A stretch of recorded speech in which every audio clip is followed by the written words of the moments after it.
газ және электр қондырғыларының өшірілгеніне көз жеткізіңіз.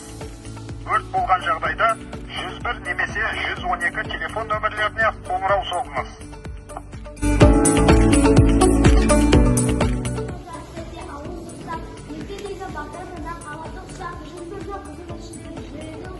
Azamаттық парызын